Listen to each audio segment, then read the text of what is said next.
Doctor साहब एक बार फिर से बहुत बहुत स्वागत है आपका ग्लोबी न्यूज़ में। सबसे पहले डॉक्टर साहब आप बताइए कहाँ हैं और कैसे हैं आप? मैं बढ़िया हूँ। इस वक्त मैं यहाँ वियतनाम का एक खूबसूरत शहर आप देख रहे हैं यहाँ पे हूँ जी। और ये डानांग कहते हैं इसको। और अगर जहाँ तक देखेंगे यहाँ ये द सिटी ऑफ रिवर बोला जाता है इसको, और रिवर एंड फ्लावर्स। हालांकि यहाँ पे टेम्परेचर इस वक्त 50 डिग्री सेल्सियस है। हमारे हॉट वाटर इमर्शन में तो 40 डिग्री होता है, ये 50 डिग्री है। यहाँ पे एसी भी कुछ काम नहीं कर रहा, बाकी सब सही है। 3 शहरों में मेरे यहाँ पे ट्रेनिंग प्रोग्राम है। प्रिवेंटिव हेल्थ पे हनोई जो कल हो गया, डानांग जो आज है अभी, और कल हो चिन मिन में है। तो दैट्स हाउ इट इज।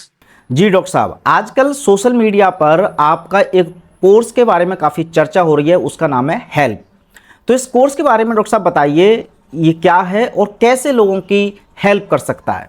एक कोर्स का नाम है help H H handling emergencies, life support and pain. इसका फुल फॉर्म यही है। मतलब जब भी कोई इमरजेंसी आ जाए, मान लो आपकी आंखों के सामने कोई फेंट हो जाए, तो किसी को मिर्गी का दौरा पड़ जाए, किसी को हार्ट अटैक आ जाए, किसी को चोट लग जाए, जी। किसी की हड्डी टूट टूट जाए, तो इस तरह के करीब 50 तरह के मेडिकल इमरजेंसी हैं जो कभी भी किसी को किसी भी वक्त हो सकता है। यदि किसी का सिर फूट जाए मान लो, ये तो ऐसे में एज ए फर्स्ट रिस्पॉन्डर, जैसे आपके आंखों के सामने हुआ तो आपको क्या करना है और कैसे, step by step, step 1, step 2, step 3, step 4। मतलब ये कि ये ऐसे तो सोशल सेटिंग में, सड़क के बीच में, रास्ते में, सिनेमा हॉल में, कहीं भी हो सकता है। और वहाँ पे जो उपलब्ध चीजें वो भी बड़े मिनिमाइज होता है। थोड़ा बहुत पानी मिल जाएगा, कपड़ा मिल जाएगा और आप खुद होंगे। तो अपने हाथ से और कपड़े से, पानी से और जो अवेलेबल चीजें उनसे कैसे हम बड़ी से बड़ी दिखने वाली इमरजेंसी को इस प्रकार हैंडल करें कि ना केवल उसको थोड़ा स्टेबल करते हैं, थोड़ा कंफर्टेबल करते हैं, बल्कि कुछ ऐसा करते हैं कि वो पूरी तरह रिवाइव हो जाए। So that is about help. ये 1 महीने का ऑनलाइन कोर्स है, प्लस ऑनलाइन प्लस ऑफलाइन। मतलब 3 दिन का हैंड्स ऑन ट्रेनिंग मेरे डॉक्टर बीआरसी मेडिकल एकेडमी में आके करना पड़ेगा, हैंड्स ऑन आके करना पड़ेगा। ये समाल का एक जगह है दिल्ली से करीब 1.5 घंटे दूर, और यहाँ पे मेरा डॉक्टर बीआरसी मेडिकल एकेडमी है। यहाँ पे 3 दिन की हैंड्स ऑन ट्रेनिंग है।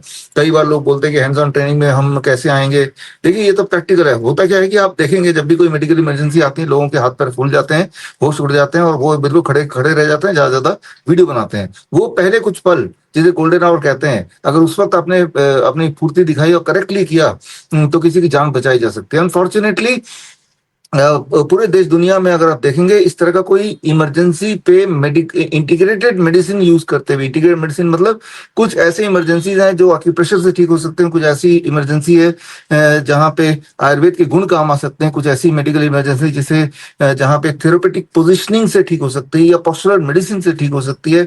कुछ ऐसी इमरजेंसीज हैं जहां पे इन सबके कॉम्बिनेशन से ठीक हो सकता है। तो लेकिन इस तरह का आपस में कंबाइन करते हुए पूरे दुनिया का ये पहला इंटीग्रेटेड मेडिसिन इन इमरजेंसी पे ट्रेनिंग प्रोग्राम है। और मुझे लगता है कि जितने भी डॉक्टर्स हैं या क्लिनिशियंस हैं या फिर कोच हैं, हेल्थ कोच या डाइटिशियन, उनको ये कोर्स कर लेना चाहिए।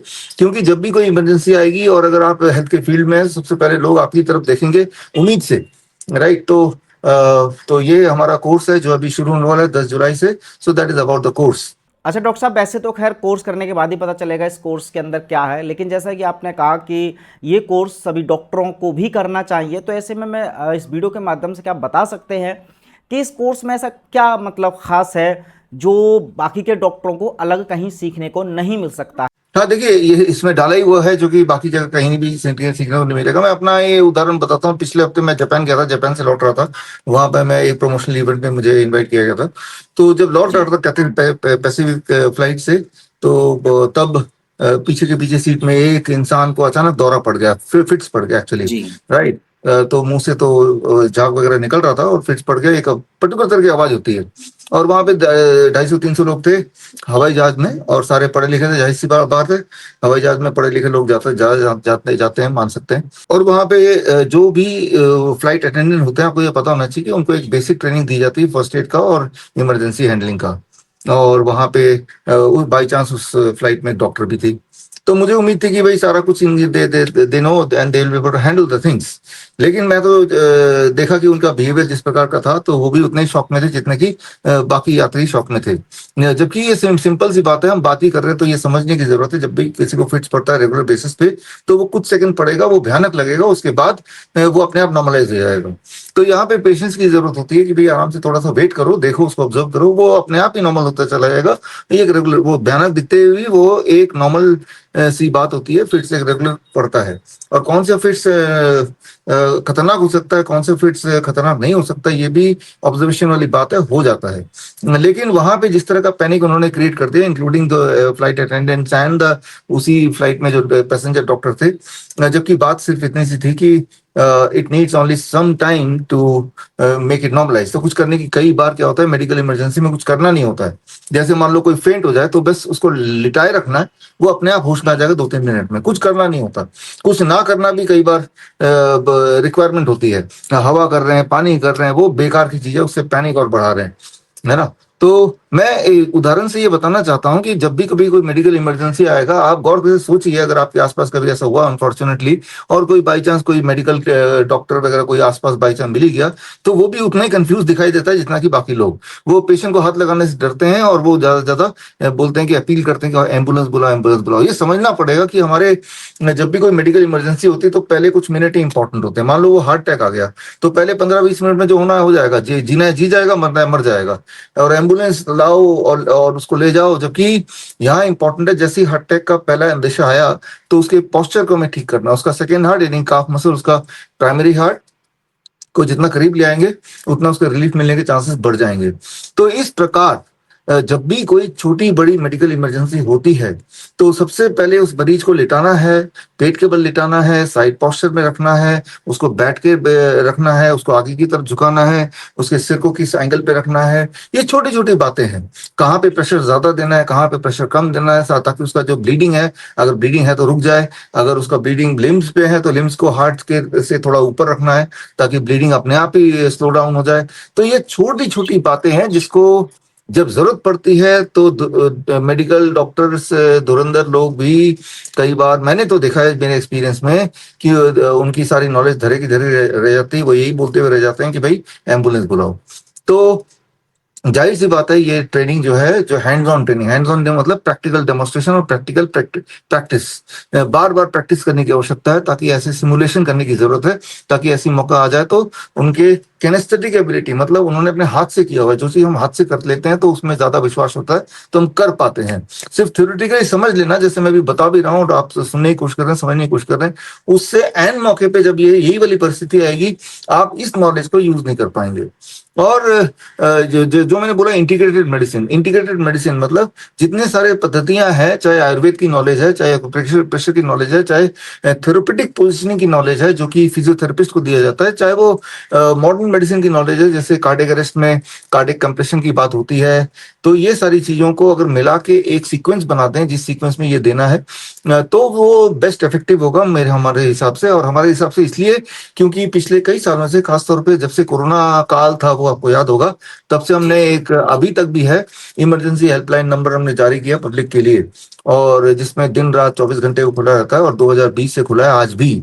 और उसमें मेडिकल इमरजेंसीज के अक्सर कॉल आते रहते हैं, और तब हमारे ट्रेंड एक्सपर्ट्स डॉक्टर्स इन्हीं पद्धतियों से जो ट्रेंड है वो उनको गाइड करते हैं वीडियो कॉल पे, और वो वहां पे जो विक्टिम के आसपास के लोग हैं उसको फॉलो करते हैं। फॉर एग्जाम्पल, मान लो छत से कोई गिर गया नीचे, अब क्या करना है ना। तो इस तरह के कई मेडिकल इमरजेंसी आधी रात को हो जाती है, तो तब तो हमने पिछले 4-5 साल के जो एक्सपीरियंस उनको कलेक्ट करके एक मेडिकल इमरजेंसी का प्रोग्राम बनाया, जिसमें करीब 52 medical emergencies and pain management methods हैं, जहां पे आप भरपूर एक विक्टिम को मदद कर सकते हैं। और कई बार वो विक्टिम आप खुद भी हो सकते हैं, इसको तो मान के चलना पड़ेगा। अगर आप सोचते हैं, कोई भी सोचता है कि भाई मुझे कुछ नहीं होगा, तो वो एक गलतफहमी में है। कौन चाहता है कि उसे कुछ हो जाए, लेकिन अनसर्टेनिटी की दुनिया है, कहाँ चोट लग जाए, कहाँ कोई गिर जाए। आपने देखा भी है कि खड़े खड़े लोगों को हार्ट अटैक आ रहा है, कार्डियक अरेस्ट हो रहा है, जो कि कोविड के 2 खुराक लगाने के बाद हो ही रहा है। तो और जिन्होंने लगाया है तो उनके साथ तो अनसर्टेनिटी बनी हुई है। ऐसे में सभी को ये नॉलेज लेना चाहिए कि आपका ये छोटा सा नॉलेज किसी की जान बचा सकता है, ये बात मान के चलिए। तो मैं ये मानता हूं कि चाहे वो कितना ही बड़ा डॉक्टर हो, वो मैं ये तो तय है कि अगर कोई डॉक्टर है तो वो या तो आयुर्वेद का डॉक्टर है या एलोपैथ का डॉक्टर है। तो उसको अपने सब्जेक्ट के बारे में तो सिखाया गया है, लेकिन होलिस्टिकली नहीं सिखाया गया है, इंटीग्रेटेड मेडिसिन की बात नहीं सिखाई गई। तो ये दुनिया की पहली medical emergency with integrated medicine training program है, वो भी हैंड्स ऑन, प्रैक्टिकल और एविडेंस बेस्ड। तो इस तरह से ये हर एक के लिए जरूरी है। अच्छा डॉक्टर साहब, इस कोर्स को क्या जो मेडिकल फील्ड से नहीं है, जिसको नॉलेज ही नहीं है मेडिकल की, क्या वो भी कर सकता है ये कोर्स? हाँ, आप बिल्कुल बिल्कुल हो सकता है। अब देखिए, जो जो आपने देखा होगा, मेरे जितने भी ट्रेनिंग प्रोग्राम्स है, चाहे सीआईएम का कोर्स है, सर्टिफिकेट इंटीग्रेटेड मेडिसिन, या नीम थेरेपी कोर्स है, या ऑटिज्म का कोर्स है, या अभी स्टेथोस्कोप के ऊपर जो कोर्स हुआ था, ये मान के चलते हैं कि जो कॉम्प्लेक्स मेडिकल एक्सप्लेनेशन को सिंपल भाषा में आसान तरीके से कैसे हम इंसान को समझाए। At the end of the day important क्या है? इंपॉर्टेंट ये नहीं कि हमें बड़े बड़े टर्म मेमोराइज करने, इंपॉर्टेंट ये है कि क्या हम, कि एक समय जब किसी को आपकी जरूरत है, हम काम आए, क्या हम किसी को कंफर्ट दिलाने में कुछ कर पाए। मेन तो ये है ना। तो बड़े बड़े शब्दों को मेमोराइज करके बड़े बड़े लफ्जों में, डेफिनेशन में हम गुम हो जाएं, तो उसकी जरूरत नहीं है।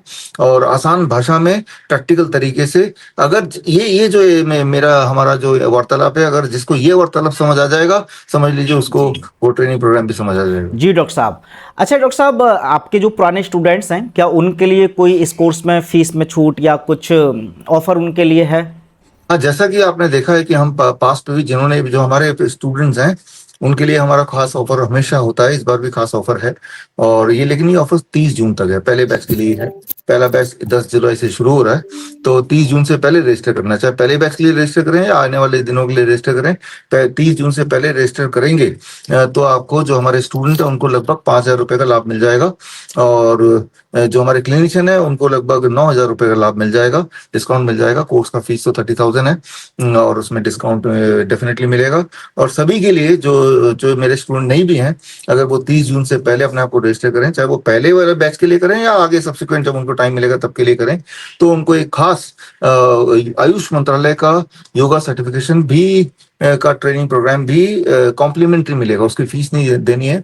और वो 36 आवर का ऑनलाइन ट्रेनिंग अलग से है, इससे अलग। और वो ट्रेनिंग करने के बाद उनको आयुष मंत्रालय के द्वारा जारी किया जाएगा एक सर्टिफिकेट, योगा सर्टिफिकेशन।